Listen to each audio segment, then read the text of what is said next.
Lista. Vamos a conversar con él sobre el tema del momento, sin duda, lo que tiene que ver ahora ya el rol de la Asamblea. Doctor, buenos días, gracias por estar en diálogo de Radio I-99. Bienvenido. Para mí es un gusto estar con ustedes y con quienes nos escuchan a través de tan querido y prestigioso medio del país. Bien, voy a dar paso a mi compañero Ramiro Cepeda para que inicie la entrevista. Doctor Chalco, buenos días. Ramiro Cepeda le saluda. Si bien es cierto, cuando es una consulta popular es un marco referencial de ideas que se sujetan a lo que está escrito y aprobado ya por el pueblo ecuatoriano a través del resultado favorable en las preguntas de la consulta, eso va a ser legislativa. ¿Cuál es el marco de acción que tiene el legislador para, cogiendo este insumo, procesar una ley? ¿Tiene límites? ¿Es el derecho más amplio? ¿No puede restringir ninguna de sus facultades?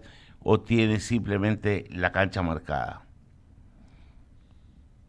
Muy bien, lo que hay que tener presente es en este caso el modelo constitucional del Ecuador y cómo la Constitución del Ecuador ha diseñado las consultas populares y cómo la consulta popular fue controlada por la Corte Constitucional.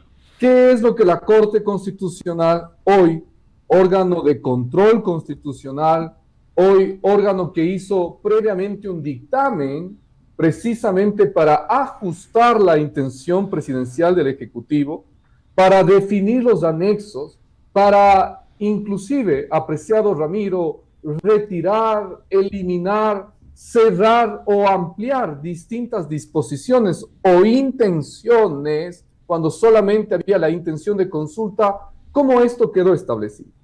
En consecuencia, al día de hoy, cuando los ecuatorianos el 21 de abril fueron a las urnas, no solamente aprobaron una pregunta, aprobaron además un anexo que detalla, que define exactamente cómo se procederá en una y otra pregunta, y la Corte Constitucional, esto es lo importante, el país lo entiende y lo comprenda, la Corte Constitucional de manera paralela, previa a que se consulte a los ecuatorianos, estableció en su dictamen 124CP algunos lineamientos.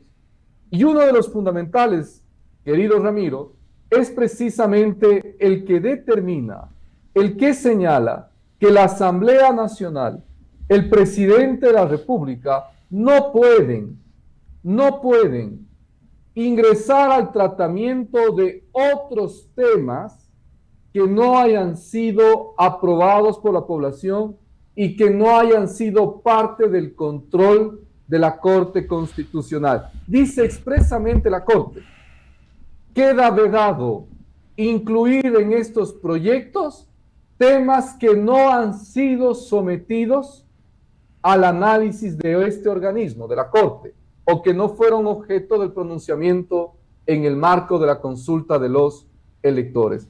Esa es, si usted quiere, el espacio, ese es el camino, ese es el medio en donde debe moverse la Asamblea Nacional. Déjeme detenerlo ahí porque quiero formular algo que quiero entenderlo bien. La consulta tenía sus lineamientos. El presidente debe mandar un proyecto de ley apenas sea notificado por el Consejo Nacional Electoral de los resultados de la consulta.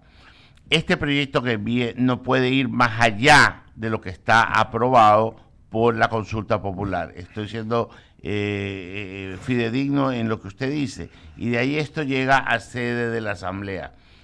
Pero esta limitación que tiene el Ejecutivo, ¿también la tiene el Legislativo? Expresamente la Corte Constitucional, en su dictamen 124CP, en el dictamen que controló la consulta, dice: la misma situación queda establecida por esta Corte hacia la Asamblea Nacional. Es decir, Ramiro, lo que usted ha señalado es acertado. Los límites dentro del modelo constitucional ecuatoriano están fijados por la Corte Constitucional, nos guste o no nos guste. Además que esta decisión tiene mucha coherencia e indudablemente es así como debe operar legislador y cómo debe operar previamente el presidente cuando envíe el proyecto normativo. No hay cómo incluir nuevos temas, no hay cómo moverse más que hayan quedado pendientes. Eso es vergonzoso. Ese discurso, ese pronunciamiento de que es momento para aprobar el COIP, el Código Penal y los temas que han quedado pendientes, es una vergüenza. Eso no cabe. So pena inclusive, apreciado Ramiro, de que la Corte Constitucional inicie una fase de seguimiento al cumplimiento de este dictamen que hemos comentado con usted y podría llegar incluso hasta la destitución. Recordemos lo que pasó hace poco con Allen Berbera en el Consejo de Participación Ciudadana por incumplir un dictamen de la Corte. Sí, lo tengo claro, José, y solo una pregunta más de mi parte. En el tema de la extradición, ya esto fue referéndum, pero el Ecuador ya tiene una ley de extradición. ¿Esto que se ha aprobado es una parte que se integra a la ley existente o es una parte que reemplaza a la ley existente? En el Ecuador nosotros tenemos un orden jurídico que nos da una jerarquía de aplicación de las normas. Si una norma jerárquica, si una norma superior está en contradicción a una inferior, pues no puedo aplicar la inferior. Ese es el caso, apreciado Ramiro. En el año 2000, en el Ecuador se hizo la famosa ley de extradición.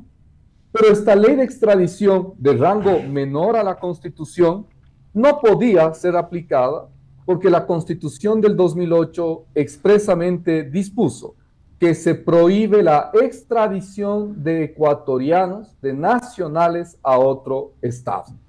En consecuencia, la ley infraconstitucional no podía aplicarse. Hoy, con la elección del 21 de abril, los ecuatorianos destraban este problema porque cambian la norma superior. Cambiamos la Constitución permitiendo la extradición de los ecuatorianos y en consecuencia se habilita esta norma inferior que es la ley. Ahora sí, la ley de extradición que usted bien señala vigente puede operar y puede tener constitucionalidad para poder ser un atributo del Estado, su utilización, su materialización, si usted quiere, Ramiro. En consecuencia, lo que ha hecho la elección del 21 de abril sobre la extradición es que se ponga en la Constitución, en el artículo 79, la habilitación para que los ecuatorianos puedan ser extraditados con solicitud de otro país, con un instrumento internacional previo y cumpliendo ciertas reglas. Esas reglas, bueno, yo he dicho ciertas reglas, esas reglas tienen que graduarse, tienen que configurarse en la reforma también a la ley que usted bien señala que había precedentemente, es decir, a la ley de extradición que ya existía, tiene que ajustarse también porque cuando se aprobó la consulta del domingo 21, también se aprobaron, por ejemplo, que cuando usted le mande un ecuatoriano sea para delitos que existen tanto en el país que requiere cuanto en el Ecuador, que sea para todo delito excepto político, salvando terrorismo y aquellos que afectan a la humanidad. Eso hay que precisamente ir configurando en la ley preexistente, pero ahorita se habilita a que la ley pueda ponerse en funcionamiento. Clarísimo. Déjeme darle la bienvenida a mi compañero Javier Segarra. Buenos días, Javier. Hola, Ramiro, ¿cómo le va? Doctor Chalco, ¿cómo le está? Buenos días. Daniel va a continuar con el diálogo, así que bienvenido también de mi parte. Gracias, Javier, bienvenido. Doctor, estamos en un tema sin duda bastante legal ahora, de procedimiento. Por un lado, el control constitucional, por otro lado, la política per se que se da en la Asamblea. Hay bloques que dicen que están en contra del gobierno. Entiendo que ellos saben muy claramente que hay un mandato, pero también hay una prerrogativa legislativa, o sea, un proceso que no se lo va a negar. De hecho, la misma Corte dijo que la Asamblea va a tener sus funciones naturales de legislar, de aprobar o no lo que el Ejecutivo mande, si es que así cabe. Ahora, entramos en la materia donde qué pasa donde no hay los votos para aprobar lo que el Ejecutivo mande. Qué compleja situación, y es lo que la Corte Constitucional debía pensarlo con antelación. Vea, Daniel, yo he sido uno de los más críticos cuando se inició el proceso de la consulta, porque yo creía dos elementos. El primero, que no necesitábamos consulta para proyectos de ley, para otros temas sí, ¿no? Para la modificación constitucional, etcétera, muy bien. Pero para lo que podía ir vía ley, vía proyecto de ley, no hacía falta, no hacía falta. Y lo segundo, siempre hay que tener mucho cuidado con estas consultas cuando se dice el presidente enviará y la asamblea aprobará. Hubiera sido mucho mejor que nos pongan a los ecuatorianos el texto normativo y nosotros aprobemos ya el texto normativo para que inmediatamente, una vez publicados los resultados oficiales, el registro oficial del país publique la reforma o los cambios legales que debían hacerse. No sé si me hago entender. Hubiera sido mucho mejor que los ecuatorianos refrendemos, hagamos un referéndum. Así fue la consulta, doctor Moreno. Es decir, en estricto sentido, aprobemos textos normativos. Eso hubiera sido idóneo, pero bueno, la Corte Constitucional no lo vio así. Desde hace algún tiempo la Corte Constitucional nos anda sorprendiendo a los constitucionalistas. Y en esa línea, al día de hoy, la Corte, si bien ha dicho hay que seguir el trámite ordinario, en el dictamen 124 precisamente está establecido eso, en el 124 CP, se establece que se sigue el trámite ordinario, que no se sacrifique el debate, pero sí tiene una disposición. Asamblea tiene usted que aprobarla. Es decir, hay una frondosa fórmula de el debate parlamentario, pero a la vez hay una imperativa obligación de aprobar. ¿Qué pasa si no aprueban? ¿Qué pasa si en el juego de las mayorías y las minorías no aprueban? Pues simplemente se podría exigir desde la Corte Constitucional, por ella mismo, es decir, oficiosamente, o a petición de parte, porque solicite algún ecuatoriano o funcionario público, que se haga cumplir a la Asamblea lo dispuesto por la población en la consulta y por el dictamen. ¿Cómo se le puede exigir? Con distintos mecanismos. La Corte Constitucional puede hacer desde exhortos, puede desarrollar hasta la lógica de una destitución cuando considere que hay una obstrucción de funcionarios que están incumpliendo, desacatando el dictamen de la Corte Constitucional. Es decir, tienen que aprobar, tienen que aprobar. ¿Pueden incluir nuevos temas? No pueden. Lo único que tendrían es una esfera, si usted quiere, de configuración. Por ejemplo, hay delitos que se deben sumar la pena, pasar de 5 a 6 a 7 años. Ahí puede jugar la Asamblea en esa graduación. No 7, mejor 6, mejor 8, eso. Pero no puede incluir otros temas y tampoco puede encontrar fórmulas para no aprobar. De cara a un proceso electoral de renovación de la Asamblea, estamos hablando de aquí a un año, a la Asamblea le conviene también agradar al pueblo, supongo yo. Eso va a ser otro de los factores que también han de estar pensando a la hora de tratar los proyectos que además envíe el presidente. Yo creo, Daniel, algo que hay que dejar muy claro en el país. Aquí hay una consulta en donde la población ha dicho qué es lo que quiere. La Asamblea no puede ingresar en este momento a revisar temas de ideologías, temas de afinidades, antipatías o simpatías. No puede. Simplemente la Asamblea, si usted quiere, se ha configurado su trabajo para el último periodo que le queda, para los últimos meses que le quedan. Yo lo veo así. Yo lo veo como un mandato de la población en donde le ha dicho a Asamblea, quiero que deje de hacer los ridículos juicios políticos, que deje de hacer las ridículas obstrucciones a la justicia a través de la intención desmedida de destituir a la fiscal general y se ponga a trabajar. ¿En qué? En lo que a nosotros nos interesa como país. ¿Qué son? Lo que se ha dicho en la consulta. Eso es. Yo creo que la población ha entregado lo que se conoce constitucionalmente como un mandato imperativo cerrado. Un mandato imperativo cerrado al Parlamento, en donde le ha dicho su hoja de ruta de los siguientes meses es esta. A mí no me interesa afinidades o antipatías. A mí me interesa que cumpla con lo que yo le he dicho el 21 de abril. Pero esa clave de lectura necesita de sensatez y de ser serios en la Asamblea Nacional. Bien, doctor. Voy a dar paso a mi compañero Javier Segarra con más inquietudes. Gracias, Daniel. Doctor Chalco, ¿cómo le va? Buenos días nuevamente. Sí, yo creo que realmente la inquietud que le puede surgir a los ecuatorianos hoy en día es si esta consulta popular, con estas 9 preguntas que aprobamos y 2 que no han sido aprobadas, es el camino para darle ese giro que tanto requerimos los ecuatorianos en nuestro país, ¿o no, doctor Chalco? Yo creo que es un insumo más. Al país le hace falta mucho, querido Javier. Al país le hace falta funcionarios serios, gente con personalidad, jueces con personalidad, depuración del sistema judicial, ética en el manejo de la cosa pública, respeto al uno mismo y al otro. Este es solo un camino. Yo no creo que esto implique el giro transversal de 180 grados para el país. No lo creo. Eso sería ilusorio. Pero sí creo que es un insumo más para depurar al país, para sanear al sistema judicial, para sanear ese ejercicio abusivo de las bandas y los bandidos que están en distintos espacios del país. Decirle algo, Javier. Este es un país hipernormativizado. Aquí existe norma para todo. Lo que no ha existido son funcionarios con personalidad y serios que se la jueguen por el país y no por sus billeteras o por sus grupos. Consecuentemente, lo que se requiere en el Ecuador es cambiar esa mentalidad de la clase política para que esos intereses partidistas no estén por encima de los intereses de los ecuatorianos, doctor Chalco. Hay que volver a las aulas y a los juramentos que se Sin hacen duda. para graduar. A mí me preocupa algo fundamental. Cuando usted se gradúa de abogado, usted jura defender la República con sus tribunales de justicia y sus leyes del país. Eso no es jurar ponerse del lado de los intereses de los grupos y de las asociaciones ilícitas o de los intereses subterráneos. Yo no entiendo. Cuando uno se gradúa de abogado, jura defender la ley.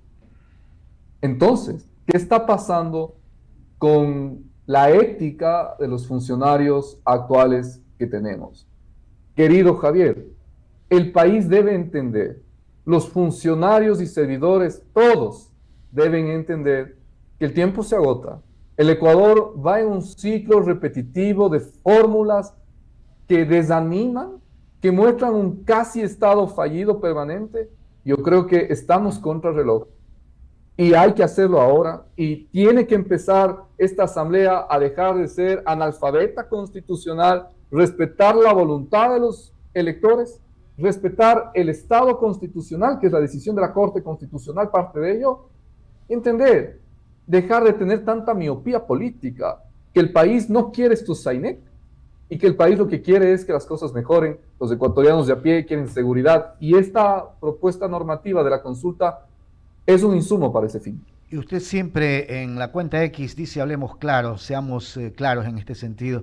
Es que eso es lo que los ecuatorianos queremos, doctor Chalco, y resulta que el tiempo pasa, los años vienen, los gobiernos cambian, y seguimos hablando de lo mismo, doctor Chalco. A mí me preocupa porque había una pregunta que me hacía Daniel, y creo que se conecta plenamente con la suya, Javier. Se suele hacer este error de que privilegiamos la ideología, privilegiamos la lógica de quedar bien con propios y de un grupo. Cuando los funcionarios, mire el problema en el sector eléctrico, es porque viene una nueva ministra que deshace todo lo anterior. Es porque viene una nueva ministra que deshace hasta la forma de presentar un horario de cortes de luz. O sea, yo no entiendo qué pasa en este país, no hay política estatal. Son políticas de temporadas, viscerales, y ese es un gran defecto. Yo decía alguna vez con usted, Javier, este Ecuador necesita que se entienda que no es otra cosa más la función pública que una carrera de postas. Llego a un momento y entrego el testigo, al siguiente entrego a otro. Es una carrera de postas en donde voy entregando precisamente el testigo al siguiente, pero no para deshacerlo lo hecho o lo bien hecho con antelación. En este país yo creo que le hace falta mucho de serenidad, de entender sin el vértigo político, sin el vértigo coyuntural, y entender a largo plazo los intereses del Estado. Esta pregunta que siempre ronda, pero ¿y ahora esto va a afectar o beneficiar al presidente en su intención de reelección? ¿Pero esto va a beneficiar o no a la Asamblea? A mí no me gusta, porque me parece que los funcionarios no deberían estar pensando en la siguiente elección. Deberíamos nosotros hacerles notar que lo que hay que pensar es en el Estado, en la institucionalización y en la siguiente, sí, generación. Pero no que todo sea para una maquinaria electoral. Eso es indebido, porque ahí las cosas no funcionan, son decisiones de temporada. Son temas tan claros, doctor Chalco, que me refiero a la institucionalidad que usted acaba de señalar y a esta gobernabilidad que el Ecuador no ha tenido en los últimos, mejor dicho, esta gobernabilidad, institucionalidad que no la ha tenido en los últimos 20 años, doctor, si no es más. Y es una pena, porque además es del tiempo, en mitad del tiempo del retorno a la democracia, ¿no? Que debería dar resultados más notables luego de haber retornado a la democracia. Doctor Chalco, queremos agradecerle por habernos atendido a esta hora de la mañana. Que tenga buen día. ¿Ah?